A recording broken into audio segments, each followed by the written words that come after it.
अस्सलाम वालेकुम दोस्तों, कैसे हैं आप? अपनी खैरियत का मुझे लाजमी नीचे कमेंट करके बताइए। दोस्तों, मामला ये है, आज से एक महीने पहले DGISPR ने एक प्रेस कॉन्फ्रेंस की थी और उस प्रेस कॉन्फ्रेंस में हमें यानी पाकिस्तानियों को बताया गया था कि 9 मई को जो बलवे हुए थे उसके बाद फौज ने अपना एहतसाब किया है। बाकायदा फौज ने इस प्रेस कॉन्फ्रेंस के बाद सुप्रीम कोर्ट को यह पैगाम दिया था, क्योंकि सुप्रीम कोर्ट में चीफ जस्टिस सुमरता बंदयाल, इमरान खान और उसका जो टोला है जो बलवाई थे उनको बचाने के लिए केस की समाअत कर रहा था। उस प्रेस कॉन्फ्रेंस के बाद जो समाअत थी वो तो ठंडी हो गई, लेकिन एक महीना गुजरने के बाद एक खबर सामने आई है और वो खबर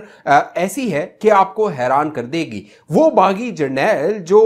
साजिश कर रहा था जनरल आसिम मुनीर के खिलाफ, अब वो अय्याशियां कर रहा है। जनरल आसिम मुनीर मुख्तलिफ जो है वो सेमिनार्स में शिरकत कर रहे हैं, बाकायदा पाकिस्तान में ज़रई इनकलाब ला रहे हैं, लेकिन उनके खिलाफ जो बगावत हुई थी, शायद army chief general Asim Munir वो बगावत भुला चुके हैं। इसीलिए अब खबर ये आई है कि core commander Lahore general Fayyaz Ghani, जिनको फौज से बरतरफ कर दिया गया था, बाकायदा DGISPR ने एक माह कबल ये ऐलान किया था कि एक लेफ्टिनेंट जनरल, मेजर जनरल और चंद ब्रिगेडियरों को फौज से निकाल दिया गया है, उनको लेटर ऑफ थैंक्स दे दिया गया है, उनकी रिटायरमेंट हो गई है। लेकिन अब बड़ी खबर यह है कि जहां पे इमरान नियाजी का एहतसाब रुका हुआ है, क्योंकि जो 9 मई के वाकयात थे उनको पाकिस्तान का 9/11 बताया जा रहा था। जो 9/11 के हमले अमेरिका में हुए थे और उसके बाद पूरी दुनिया तब्दील हो गई थी, तो फिर हमें यह बताया जा रहा था कि 9 मई के बाद पाकिस्तान भी तब्दील हो जाएगा।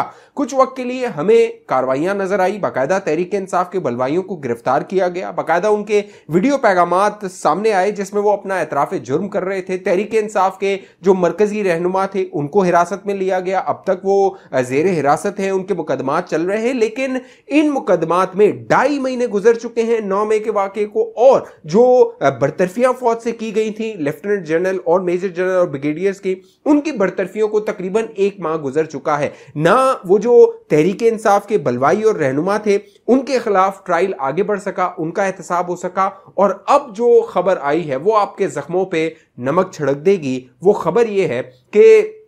कौम को बताया गया था कि 9 मई के जो वाकयात थे वो फौज की जो हाई कमान है यानी जनरल आसिम मुनीर, उनके खिलाफ पूरी बगावत का मंसूबा था। और बगावत जो होती है वो फौज के अंदर से होती है, क्योंकि इमरान खान ने मंसूबा ये बनाया था कि जब फौजी इमलाक पर, यानी चाहे वो GHQ का दरवाजा हो, कोर कमांडर का घर हो, चाहे दीगर जो शौदा की यादगार है, वहां पर हमले किए जाएंगे तो फौज के अंदर से एक रद्देमल आएगा और जनरल आसिम मुनीर का तख्ता उलट दिया जाएगा। इसमें जो बड़ा सर कलम किया गया, जिसको कह लीजिए थल्ले लगा दिया गया, उसको जो है वो फौज से हटा दिया गया, निकाल दिया गया, ये बड़ी कार्रवाई थी। यानी एक lieutenant general, sitting lieutenant general के खिलाफ कार्रवाई होना बहुत बड़ी खबर होती है, क्योंकि उसके अंडर कोर जो है वो कमान वो कर रहा होता है, और लाहौर जैसी कोर की अगर वो कमान कर रहा हो तो वो बहुत ही बड़ी खबर होती है। जिस वक्त 9 मई को ये वाकयात हो रहे थे, जो जनरल फयाज गनी थे, सलमान फयाज गनी, वो अपने घर में मौजूद थे, सिविलियन कपड़ों में मौजूद थे।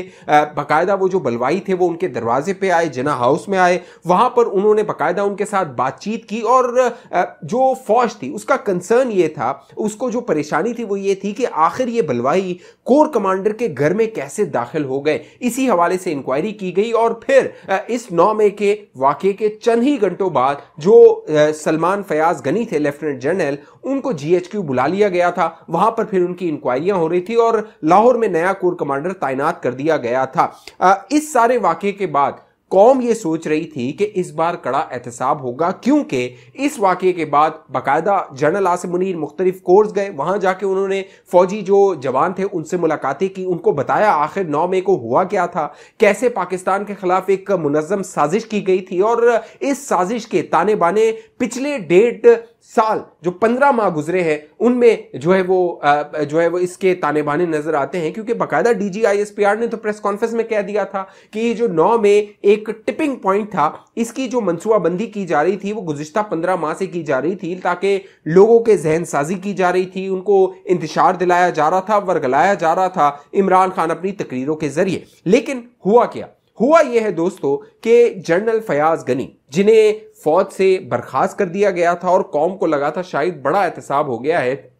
अब दावा यह किया जा रहा है कि उनको तमाम मरात मिल चुकी हैं, यानी वो रिटायर हो चुके हैं फौज से, और रिटायरमेंट के बाद जो मरात मिलती हैं एक लेफ्टिनेंट जनरल को, चाहे वो घर हो, जमीन हो, पेंशन हो, दीगर मेडिकल की मरात हो, दीगर सहूलियात हो, वो इन लेफ्टिनेंट जनरल साहब को, फयाज गनी साहब को वो मैसर आ रही हैं और वो ठाट के साथ, अय्याशी के साथ, अपने खानदान के साथ रह रहे हैं। तो अब ये सवाल है जनरल आसिम मुनीर से, आर्मी चीफ से, कि आपके खिलाफ बगावत हुई थी, आपके खिलाफ हमें बताया गया था कि 9 मई हो गया है, ये 9 मई को जो कुछ हुआ वो 9/11 हो गया है, बड़ी बगावत है। और बाकायदा वजीर आजम शहबाज शरीफ साहब तो अपने इंटरव्यूज में और तकरीर में हमें बताते रहे कि फौज के खिलाफ बगावत का पूरा मंसूबा था, हुकूमती जराए हमें बताते रहे, वजीर हमें बताते रहे, राना सनाउल्लाह प्रेस कॉन्फ्रेंस के बताते रहे। तो अब ये जो जर्नैल है जिसके ताने बाने बाकायदा इमरान खान, तहरीक इंसाफ और चीफ जस्टिस उमर ता बंदयाल के साथ जोड़े जा रहे थे, मुबैना तौर पे दावे किए जा रहे थे कि इनकी खानदानी रिश्तेदारी है चीफ जस्टिस उमर ता बंदयाल के साथ, और सुप्रीम कोर्ट में जो मुकदमा चल रहा है वहां पे जो नरम गोशा है चीफ जस्टिस उमर ता बंदयाल का, वो इसी वजह से है कि ये जो कोर कमांडर लाहौर थे फयाज गनी, इनकी रफाकत रही थी चीफ जस्टिस के साथ। तो अब सवाल यह है, एक जानिब इमरान खान को रिलीफ मिल रहा है, बाकायदा हफ्ते के रोज सेशन कोर्ट के एक जज ने एक फैसला दिया जिसमें इमरान खान को 9 मई के वाकयात में रिलीफ मिल गया, उसको बरियत मिल गई, और फिर तहरीक इंसाफ उस फैसले को लेकर मीडिया पर प्रोपेगेंडा कर रही है कि देखो इमरान खान को तो इसमें इम्प्लीकेट किया जा रहा था, मुलव्विस किया जा रहा था, इमरान खान तो बेकसूर है। फिर इस जर्नैल की जो अयाशियां हैं वो भी सवाल उठाती हैं कि जो DGISPR ने प्रेस कॉन्फ्रेंस की थी, और उस प्रेस कॉन्फ्रेंस के बे तो लग ये रहा था कि हमें बताया जाएगा कि देखिए हमने ये ऑडियोज पकड़ी हैं, यास्मीन राशिद गुफ्तगू कर रही है, जमान पार्क में मंसूबा बना रही है, हमें लगा कि बताया जाएगा महमूद रशीद किस तरह मंसूबा बंदी कर रहा था, लोगों को और अपने कारकुनों को उकसा रहा था कि जाओ कोर कमांडर हाउस पर हमला कर दो, फौजी तंसीबात पे हमला कर दो। हमें तो लग रहा था कि हमें बताया जाएगा कि एजाज चौधरी जिसकी ऑडियो लीक हो चुकी थी वो किस तरह इस पूरे मंसूबे में मुलविस था। लेकिन दोस्तों ठंड पड़ी हुई है, जो सिविलियन कोर्ट्स हैं, यानी जो ये चाहे इनके कारकुनान हो, खवातीन हो, इनको हिरासत में लिया गया था, चाहे यास्मीन राशिद, महमूद रशीद, एजाज चौधरी और दीगर लोगों को जो हिरासत में लिया गया था, ना वहाँ कोई कार्रवाई नजर आ रही है। और अब ये जो खबर सामने आई कोर कमांडर के हवाले से, इसने जो है वो जख्मों पर नमक छिड़क दिया है। 2.5 माह गुजर चुके हैं 9 मई के वाकयात को, और 1 माह गुजर चुका है DGISPR की उस प्रेस कॉन्फ्रेंस को। लेकिन अब जिस तरह मामलात आगे बढ़ रहे हैं, लगता यह है कि इमरान खान को दोबारा सहूलतकारी फराम की जा रही है। सुप्रीम कोर्ट ऑफ पाकिस्तान में जो चीफ जस्टिस था उसने मिलिट्री कोर्ट्स के हवाले से समाअत की, बाकायदा हुकूमत के जो अटॉर्नी जनरल हैं उन्होंने जाके, मंसूर अहवान ने वहां पे बताया कि 102 के करीब ऐसे तहरीक इंसाफ के कारकुनान थे जो 9 मई के बलवों में मुलविस थे, उनके ट्रायल फौजी अदालतों में किए जा रहे हैं। और जब फौजी अदालतों में दोस्तों मुकदमा जाता है तो तवक्को ये की जाती है कि स्पीडी ट्रायल होगा, यानी डे टू डे समाअत होगी, रोज की बुनियादों पर केस को सुना जाएगा, उसका जल्द से जल्द फैसला किया जाएगा, और फिर जो मुल्जिमान है या मुजरिमान है उनको जो है वो सजा हो जाएगी, उनको कैफरे किरदार तक पहुंचाया जाएगा। लेकिन जैसे ही मामला सुप्रीम कोर्ट ऑफ पाकिस्तान में गया, ये सारा जो मिलिट्री कोर्ट्स के हवाले से मामला था वो ज़ेरे इल्तवा हो गया। बाकायदा अटॉर्नी जनरल ने तो ये तक बता दिया सुप्रीम कोर्ट में कि ये जो 102 लोग गिरफ्तार हुए हैं इनका ट्रायल अब तक शुरू ही नहीं हुआ। यानी आप सोचिए 2.5 माह गुजर चुके हैं इनको गिरफ्तार हुए,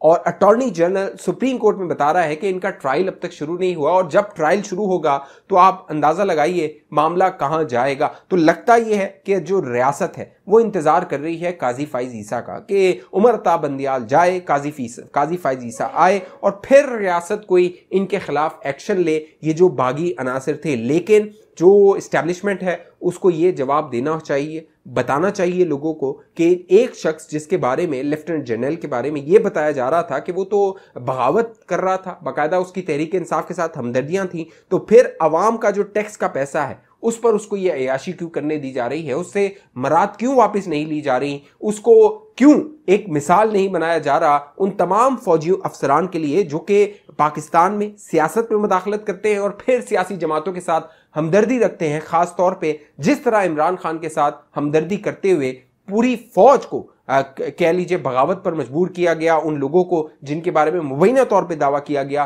कि अंदर से बगावत हो रही थी। तो अब मामला ये है कि इस पर DGISPR को बाकायदा इसकी वजाहत करनी चाहिए। जनरल आसिम मुनीर साहब जो कि अब ज़र इनकलाब के पीछे हैं, उन्हें बताना चाहिए कि जो